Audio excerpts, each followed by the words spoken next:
Hello everyone. Is this mic working here? How's it going? Good? Loud enough? Yeah? All right. Good morning. Hope everyone's Unite is going very well.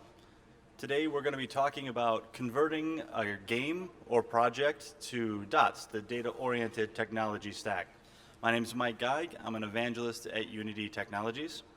And I see we have a lot of people still coming in, so that'll be good. So what are we going to talk about today? Well, we're going to talk about what DOTS is, what we're even trying to do, why we would want this, why we would use this, when do we implement something like DOTS, and then probably the most important part is how do we actually use it. So this term DOTS, Data-Oriented Technology Stack, what does that mean? It's something we've started saying recently, but haven't really defined what that is. So for a while now, we've been talking about things like our C# job system, our entity component system, or ECS, the Burst compiler, and Project Tiny. And we've talked about these things all in their own separate pieces, their own separate sort of names. And they are together what we're calling DOTS. All of these are the parts of the data-oriented technology stack. We've built these tools and we're continuing to build more and more tools, and those are all going to sort of fall under this umbrella of DOTS, Data-Oriented Technology Stack. I'll say that a lot today just to get used to the term. So why do we want this? Why is this a good thing? Why are we building it, and why do you want to put in the effort of learning how to use it? Well, this is a very simplified view of memory, and if you're using classic C#, if you're using classes, if you're using game objects and mono behaviors, this is what your memory looks like. Stuff is all over the place. And so when something needs to be processed, the data needs to be moved from memory on your computer, right, your RAM, onto the L1 cache of your CPU, your processor, and then get processed. Well, that is actually a fairly slow thing to do. And if you have to load some data onto your CPU and you go to one memory address, and that memory address contains a reference to yet another memory address, and then another memory address, you can see it can take a long time to move that data onto the CPU, and you load a lot of garbage data that you don't need. So this is very slow, all right? And in games, this is becoming a real problem. Our CPUs are not getting faster. Computers have not been getting faster for 7 to 8 years now. We've been at the exact same speeds because we've hit the limit. If it can't be faster, what do? Well, we do something like this. We start using something like the ECS, the Entity Component System, to keep our data tightly packed together in these chunks of memory. Nothing references anything outside of its chunk, and so an entire chunk can be taken at one time and sent directly to your CPU for processing in serial, so in a row, right after the other. So with our stuff basically set up like this, it's easy to digest for the system, it's easy to prefetch, it's easy to load up, and so then when it comes time to actually process your data, it can just be run straight through in basically in order, right, so to speak, so in serial. Now granted, we don't actually move memory when it's being processed. This is just a very simplified visualization, so don't think we're moving stuff all over the place and that's going to be slow. Now, we have these options, so we can move all this data onto the main thread and we can process this on our CPU, and that's very fast. It's very fast and it's very easy for our computers to do. But that's just one part of DOTS, right? That's just the ECS part. If we also want to add in the job system, then all of a sudden we can take this work and we can spread it out across all of our threads, which is again a really good thing, right? Computers are not getting faster, so we're adding more cores, more threads to the CPUs.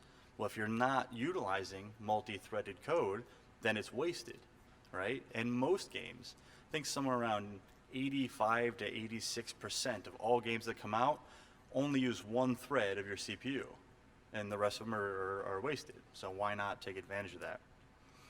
Now we can take that even further. So using the job system with ECS gives us a lot of this parallel performance, but then we add in the Burst compiler, and it becomes very, very fast.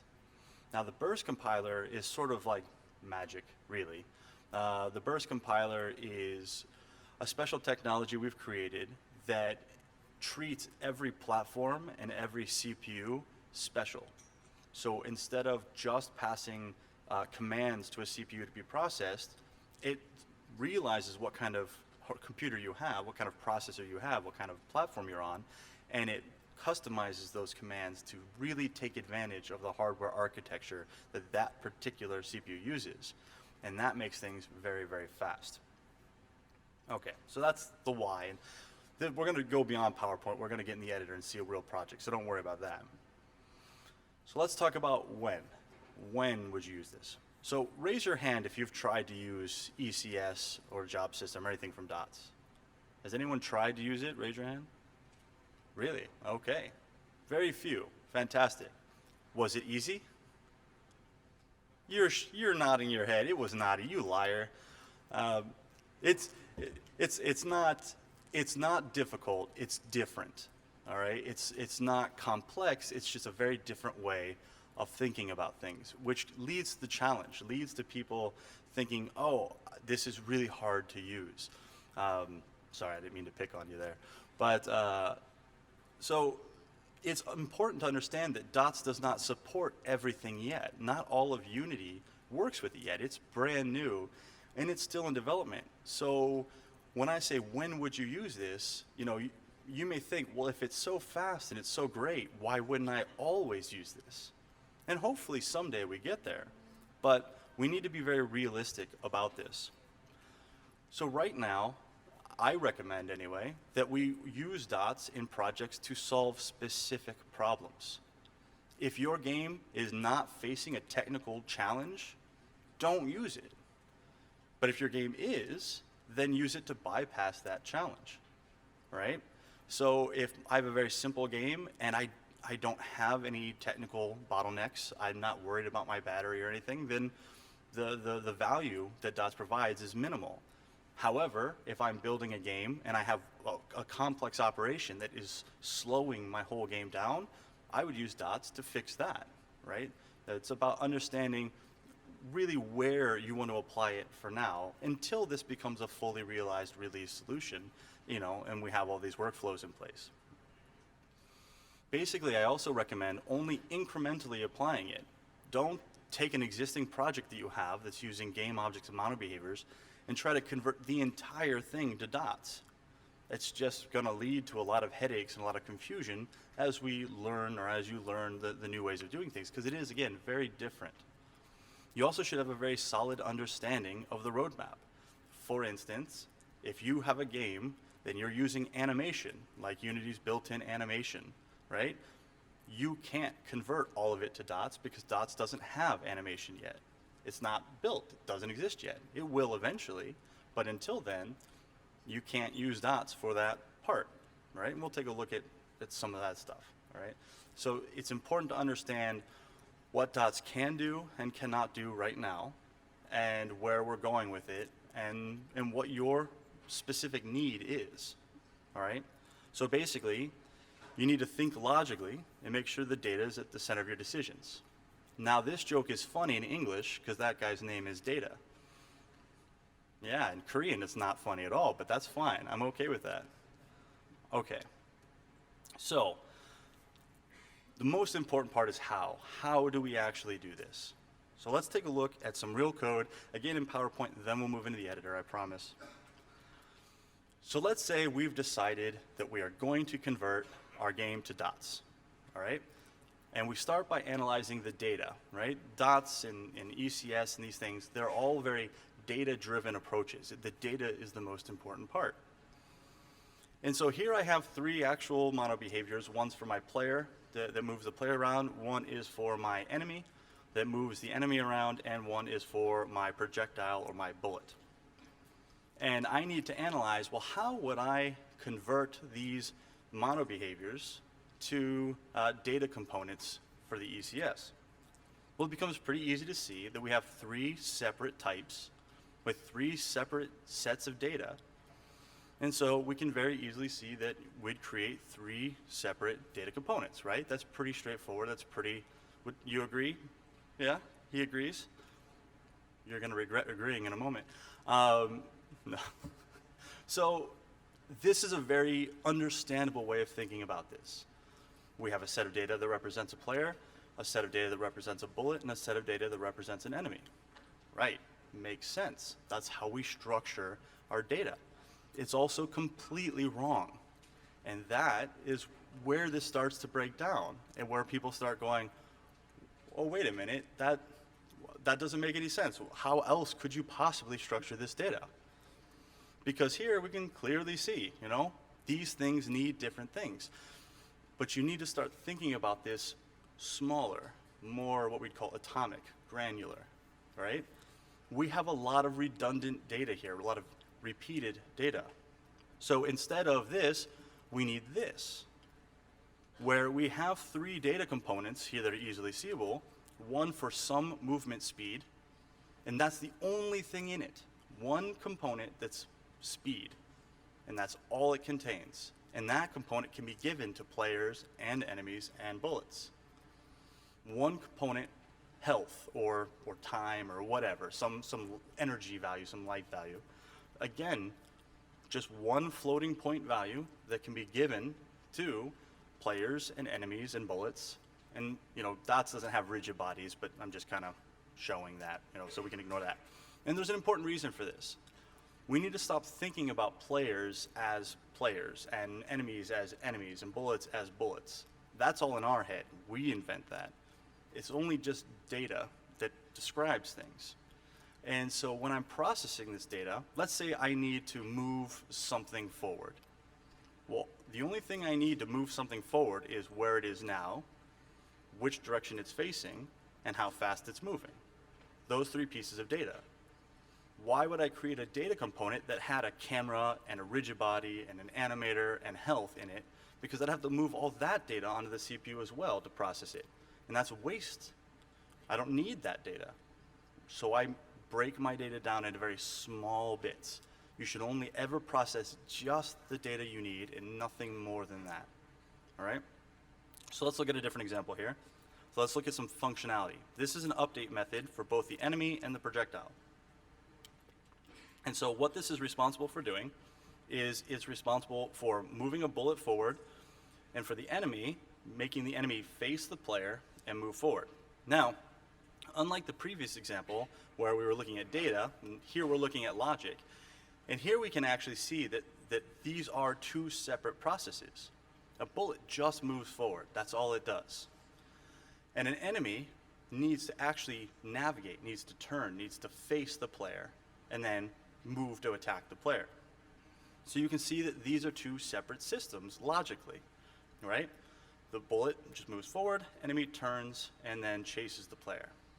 Makes sense, right? Very straightforward that these are in fact different, but that's wrong, right? Again, that is not what we want to do.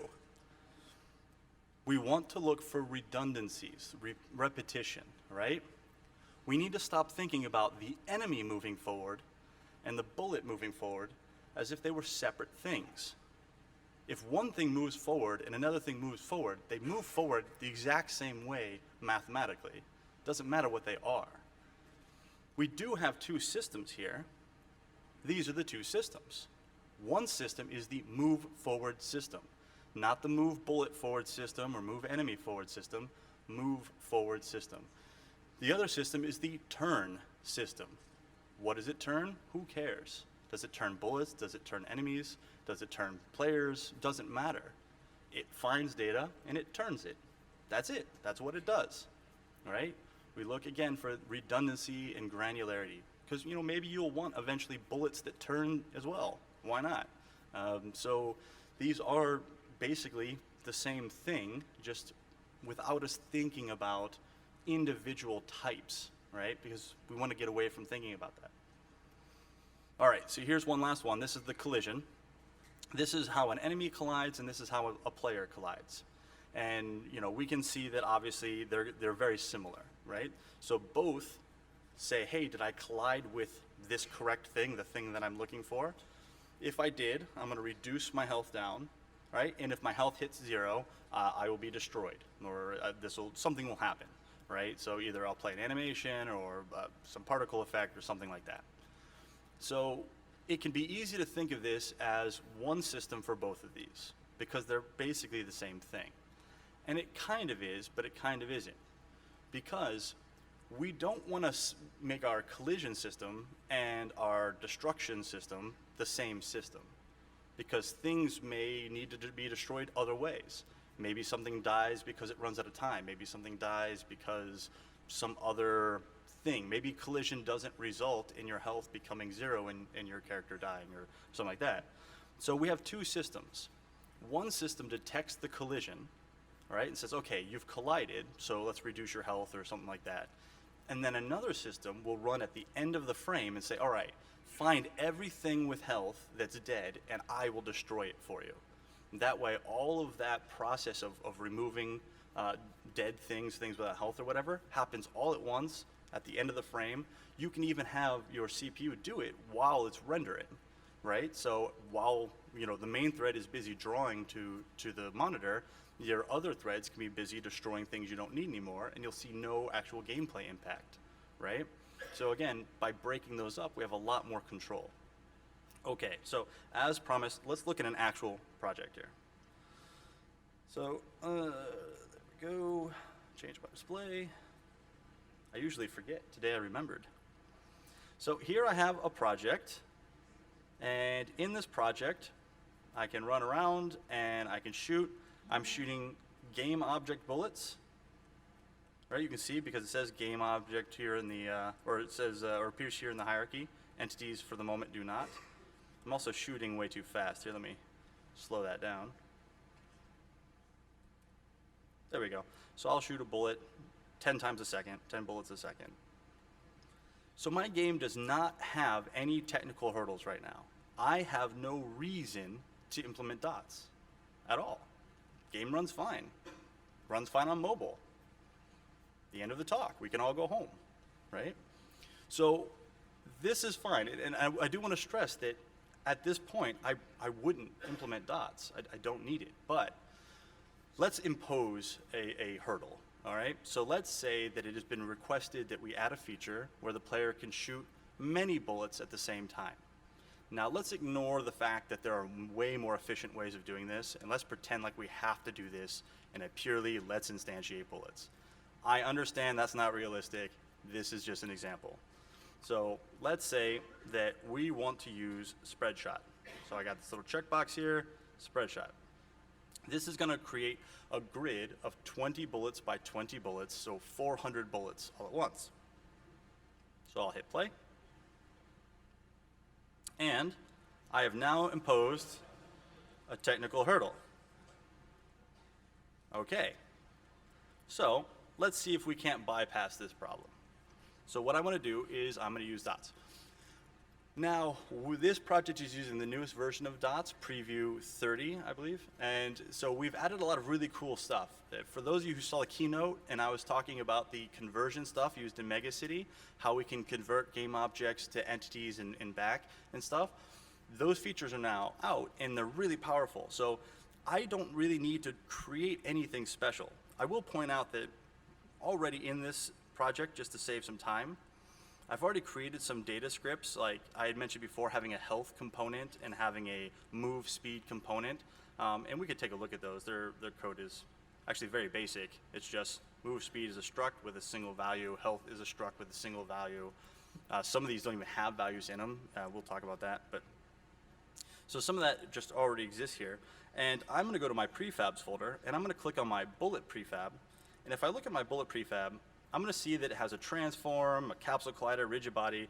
This is a game object. There's nothing special. There's nothing dots about this whatsoever. But using the new conversion stuff, I can add it really easy. So I'm going to open up its mono behavior here, so this projectile behavior. And all I'm going to do is I'm going to have it implement another interface. I convert game object to entity. And I am just going to have this implemented down here. And to do this, I just need to have a convert method. So the convert method is saying, all right, the system knows how to convert a game object transform to an entity transform, and it knows how to convert a game object mesh renderer to an entity mesh renderer. Those are things built in, and it will happen automatically. What it doesn't know how to do is convert the stuff I've added, like move speed and move forward and health and things like that. It has no concept of that. So I need to tell it how to do this. And so I have this manager here, so I'm just gonna say, hey manager, I want to add a component. So just add a component to the entity it's giving me, right? Because it's gonna pass in the entity it's converting. And first off, I need to give it a, oops, there we go. Helps if I type correctly. A move forward component. So move forward doesn't have any data on it. It's one I've created. I have a system called the move forward system, and the move forward system will say, find everything with the move forward component, and let's move it forward, right? So this is like a tag. I'm just putting data on it so that the systems can find it. So there's no actual special data there. Then I'm gonna create a move speed variable. So I'll just call this move speed. And I'll set this equal to a new move speed struct, and its value will equal the speed that's in my mono behavior, right? So my bullet or projectile has speed right here. So I'm just gonna really use that. I also have a lifetime there, which I'll use. But before I do that, I'm gonna say, hey manager, let's add some component data here. And what am I gonna add? Well, I'm gonna add it to entity, and it's gonna be my move speed. So there we go. So now the entity will not only have a move forward, but it'll have a move speed. And then finally, I'm gonna do a time to live, because bullets will need to be cleaned up after a period of time, equals new time to live. Whoa, my keyboard, what are you doing? Time to live. It's a brand new keyboard, I'm getting used to it. And then the value will be the lifetime. And then I'm just gonna place that on there as well. So DST manager dot add component data. There we go, on my entity, and I'm gonna give it this time to live. Okay, so that's all it takes to tell this how to convert from a game object to an entity in this instance, right? I've defined some data types. Notice there's no logic. I'm not saying what this entity does. The entity doesn't do anything. The entity contains data, and our systems manipulate that data. We're gonna write a system in a moment so you can see what I mean. All right, so how do I actually use this? Well, I could go to my bullet, and I could give it a component that was convert to entity as a component. And what would happen is when I hit play, or when I built this, that game object would be turned into an entity. But that would only do it for one bullet, and I want to do that for one bullet right when it starts. I want to create a bunch of them. So I'm going to actually generate these from my player, from my mono behavior. So here inside my player shooting script, I do have a Boolean called use ECS. And if that's checked, the first thing it does, I have these variables, an entity and an entity manager. It says, hey, give me an entity manager. World, find an entity manager for me. Is this code large enough to see? Oh, that's small. You guys should have said something. How's that? Is that better? There we go. So it's going to say, hey, manager, find for me the entity manager. And then we're going to convert this bullet prefab game object to an entity version by saying game object conversion utility dot convert game object hierarchy with the bullet game object prefab that we want to turn into an entity and whatever our active world is, because we can have these built in different worlds, and I'm not going to get into all that, but in there. So that's going to basically run that conversion and save that entity, and so that when the player needs to shoot, we're just going to create copies of that entity and shoot them out, right? And it's going to work pretty straightforward. So down here is where I'm going to do spawn bullet ECS, and so this is how we do this part. Okay, so what I'm going to do is I'm going to create an entity. All right, so entity, I'll say bullet equals, and then I'll just say manager, which is my entity manager, dot instantiate. Oops, dot instantiate. And inside here it says, okay, instantiate what? And I will pass in my bullet entity prefab. Now I could pass in my regular prefab, my game object prefab, and it would call that convert for me. But I don't want to do that every time I want to fire. So I'm going to convert once and save it instead of trying to convert every single time. So just like we do with game objects, where I do, hey, let's instantiate a bullet game object, and let's set its position and rotation. I'm going to do the same thing. Let's instantiate an entity bullet, and let's give it some position and rotation. All right? It works kind of the same way, but just a slightly different syntax. So I'm going to say add component data. Actually, I'm not adding it for the first time. I'm going to set component data. There we go. And it's going to say, well, what entity are we setting? Well, we're setting the bullet. And then what data are we going to give it? So we're going to say new. Now, with ECS, we don't call it position anymore. We call it translation, all right? That's just the mathematical term for moving, translation. But that means the same thing as position. It's still a float 3. It's still, it's just what we call it now. And I got to give this some value, and that value is going to be my gun barrel, so where the bolt starts, dot position. There we go. And I need to give it some rotation, so I'm going to say manager dot set component data. Also on my bullet, new rotation. There we go. And inside here, what's the value? The value is going to equal, and it's going to be quaternion, everyone's favorite quaternion, dot Euler. And we'll just pass in the rotation of the gun there. So just converting all the game object stuff to the entity stuff. Now, if I come back here to my game, let the code compile, I'm just going to check use ECS. Spreadshot doesn't do anything yet. We haven't written that code. So I'll just check use ECS. I'll hit play. And there we go. So we have entity bullets. They don't look any different. They don't behave any different, though we don't see them in the hierarchy because they're entities, and we don't have that feature yet. Eventually you will. It's just not built into the editor, right? So these are just some of the limitations of working with dots. Okay, so we have entity bullets. It took maybe 6 to 10 lines of code, really not a big deal. Let's take a look at how we do the spread shot. And I'm actually just going to cheat and steal this code here, because I'll be using that again in a second. So this code that's already in here, the spawn bullet spread, this code is just normal traditional code to make a grid, so that has nothing to do with entities. And so instead of creating one bullet many times, I'm going to create a whole bunch of bullets at once. And I'm going to do that using a native array, which is one of our new types of arrays. So native array, type entity, which I'll just call bullets, equals new native array. And inside here, I need to tell it some amount, so total amount, and some allocation, which I'm going to say allocator.temporaryJob. No, these new native arrays are fast. They're thread safe, which is super important for multi-threaded code. They're great. The one downside is because they can be written to from multiple threads safely, they don't know when they're done being used. And so you can have a memory leak unless you tell them when you're done using it. So I've created a native array up top here. Down here, I'm going to be sure to say bullets.dispose. That way I don't have a memory leak because I know I'll be done with it down there. So I've created a native array of bullets, and so now I just need to call my manager again, and I'm going to say, hey manager, instantiate, create some entities for me. And so this will be my bullet entity prefab, and I'm going to pass in my bullets native array, so it'll know how many bullets to make, and it will fill that array with their IDs so that we can then add some data. So now that creates all those bullets, I just have to come down here to this loop that creates the grid. And again, I've created all these bullets. I need to set their position and rotation.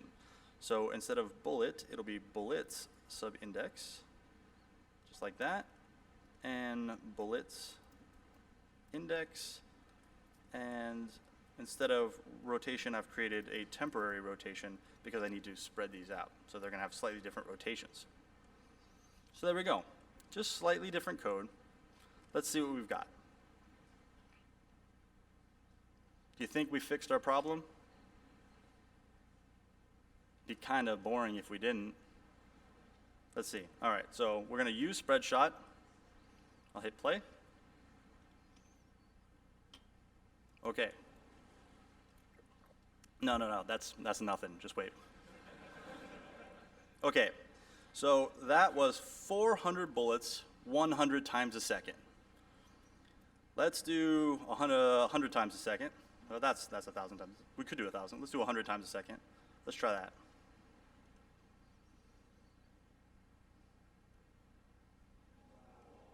No, wait. So that was 400 bullets. Let's do 1,600 bullets, 1,600 bullets, 100 times a second. Just wait. Let's do 2,500 bullets. I mean, we can just keep going. I mean, it really, It doesn't matter. I can pull up my profiler, and I can see that at 2,500 bullets, I slow down to about 30 frames a second. So maybe we'll ease off there. I am on a laptop. But 1,600 bullets keeps us at 60 frames a second, doing this 100 times a second. So yeah, 160,000 bullets a second, something like that. Maybe my math's off, I don't know. But it's a lot. It's fast, it's very fast. So, great, we have these entity bullets, we have just this crazy amount. What else can we do? Well, I'm gonna go ahead and I'm gonna go to my enemy spawner. Now my enemy spawner, I've already done this, oops, my mouse zoom didn't work. I've already done the process of allowing us to use entities for enemies as well. So I went through the same process. If I uncheck this, there'll be game objects. If I check this, there'll be entities. Same thing I did with the projectile, same type of conversion or whatever, basic. So I'm just gonna turn on spawn enemies. And I'm gonna hit play. And now my enemies are gonna spawn, which is great. But the problem is they're using the move forward system just like my bullets, but they're not turning towards me. I haven't written that system yet. So I need a system that makes them chase me. Otherwise, you know, this game gets kind of easy. Well, the game's pretty easy anyway. All right. So how do we write a system? How do we create logic for what is otherwise just pure data? Well, here I have a script called my turn towards player system. Ignore the commented parts here. I just didn't want to type it all out. And so right now, this is just a class. That's it. I do want to establish some timing, so I have an attribute here. Because what I want to happen is I want my enemies to turn and then move forward. I don't want them to move forward and then turn. And so here I have an attribute that says this system updates before my move forward system. And that way Unity will handle ordering for me. Right? So Unity will make sure they turn and then move. Now, how do I turn this into a system? Well, I'm going to make this inherit from job component system, just like that. And it's going to be mad because I haven't implemented it yet, so I'll do that little bit there, and we'll get down to that later. And so, all right, so what do I need this system to do? Well, this system needs to have a job, and it doesn't have to be a job. I could make these turn on the main thread, but I'm going to make him a job so it's multi-threaded, because why not? And so I'm going to create a job here. Jobs are structs, so I'm going to say struct turn job, and this is going to be a type iJob for each. Now, systems work like this. Systems have two parts. One is a query, a question, a request for data, and the other is the execution. What does it do with that data? So my job needs to say, find me all entities that match this pattern, and this is what I will do to that data. It won't say find all enemies or find all bullets or find all players, because it doesn't know what those things are. Those things aren't real. Those are us. We made that up. So I'm going to say iJob for each, translation, and rotation. So find all entities, find me all data that has a translation and a rotation. Okay? Because that's what I need. I need to figure out where it is, and I need to turn it. Now, this is going to find a bunch of entities, but the job needs another thing. It needs to know where they're turning to, right? I find an entity, like an enemy, and I need to say, turn this. Well, the enemy has no idea, turn it towards what? So I'm going to pass that information into my job. And so I'm going to create a public float3 here, right here, called player position. And this I will be responsible for passing in. Now, I'm just going to go ahead and let Visual Studio fill this in for me. So this needs an execution method. So what does this do? And I'm going to change the names of these variables here because it wants to call them something random. So my job reads in a player position. It queries for entities with translation and rotation. And then what does it do? Well, that's this code that I had commented out. I'll just drop it in here. Because this has nothing to do with entities. This is just math that makes one thing turn towards the other. So I didn't really want to type it out. You subtract one position from another position, gives you a bearing or a vector between the two. I zero out the Y so the enemies don't move down or up, they just move flat.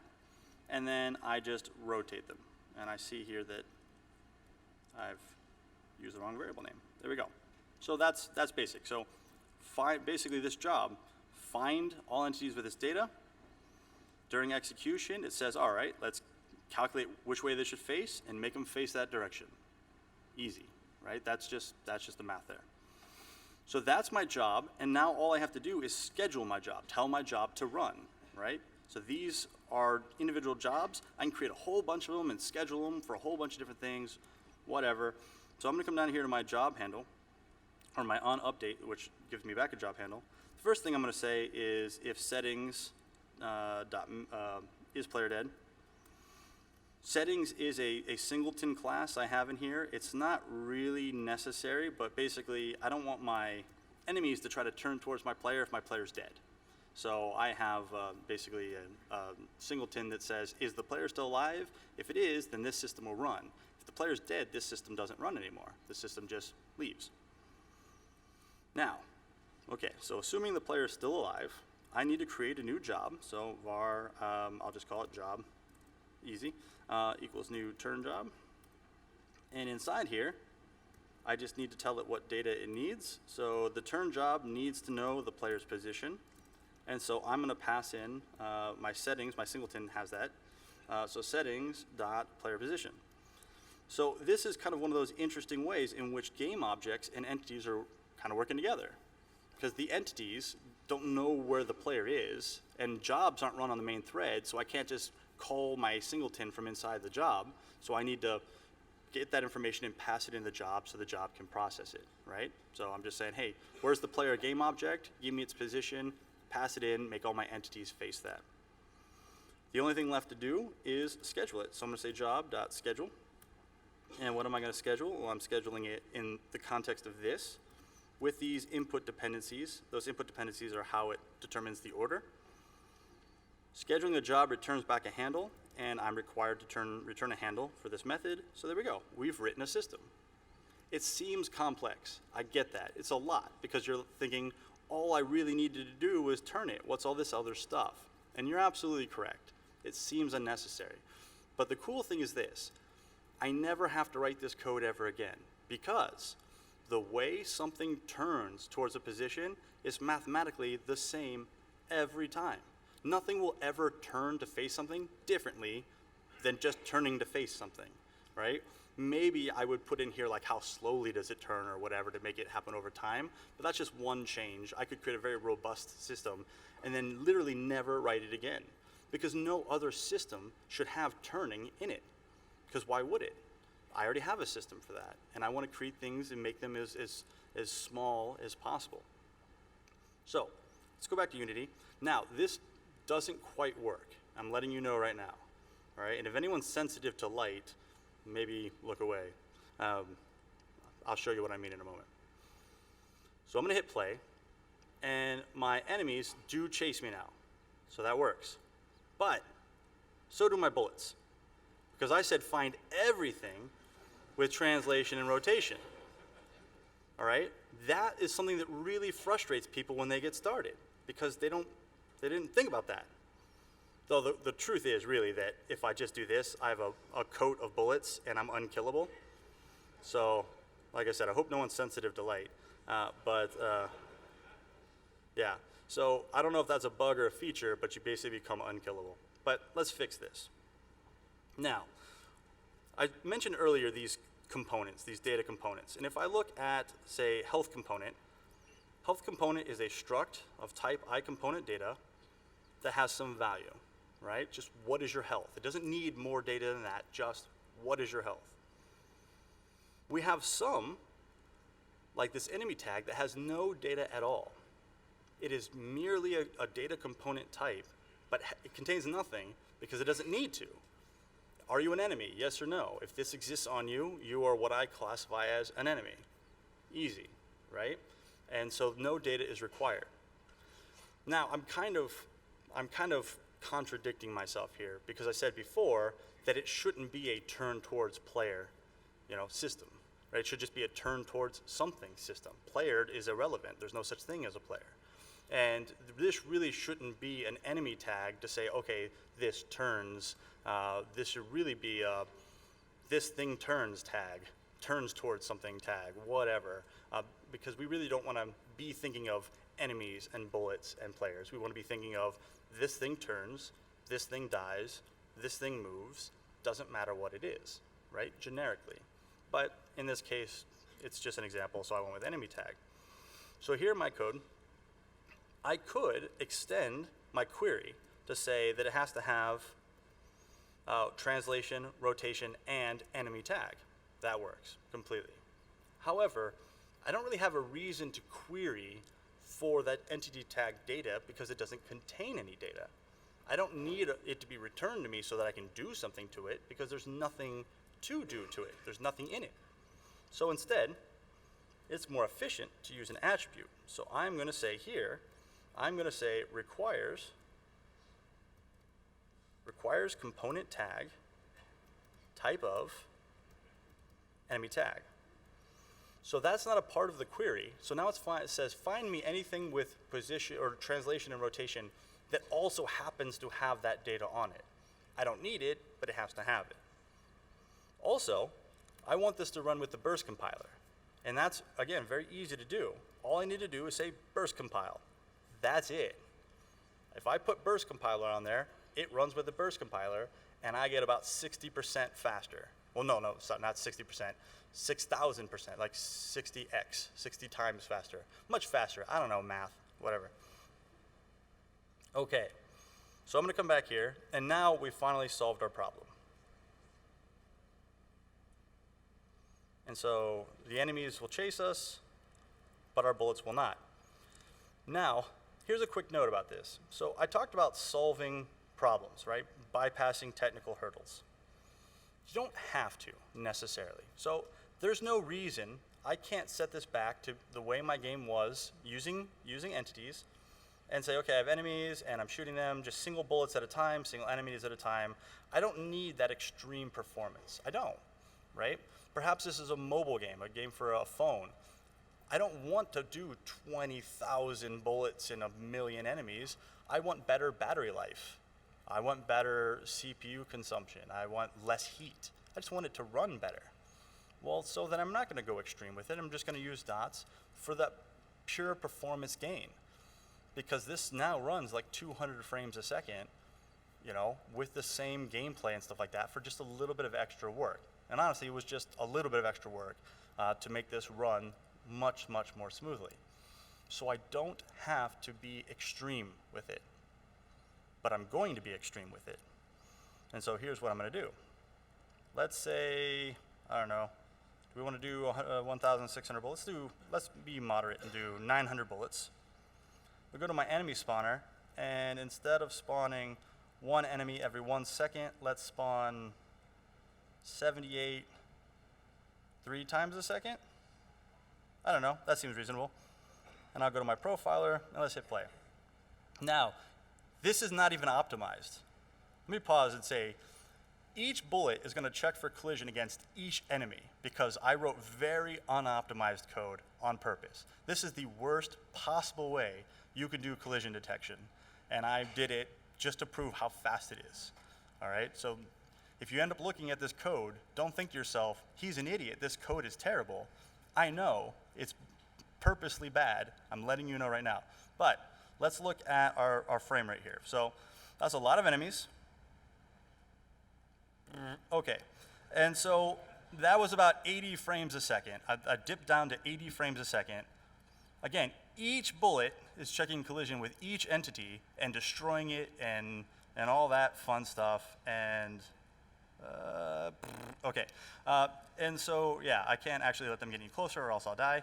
But it's just massively performant, and it's easy, right? And it gives me so many options, so many things I can do. And this is just a basic example, right, of poorly written code for collision detection and stuff, destroying massive amounts of enemies, but there's so much more we can do with this, right? This is just one sort of example, that sort of extreme, fun to look at, crazy performance. But again, we can also keep it simple and just get better performance out of our devices, more types of things, more logic, more behaviors, better AI, better pathfinding, mesh deformation, all of those things. So anyway, I'm going to go ahead and wrap up here because that is just about my time. I do want to leave some time for Q&A, but thank you all very much. I've made this project available to everyone on GitHub. So if you want to see all the code I used and how I set it up and everything, download it, try it out, see what you can create with it. Let me know what you think. This was obviously, an example. It's not meant to be like the exact way you would do it in complete production. It's meant for it to be understandable. But check it out, and thank you all very much. I hope you have a fantastic Unite. Cheers.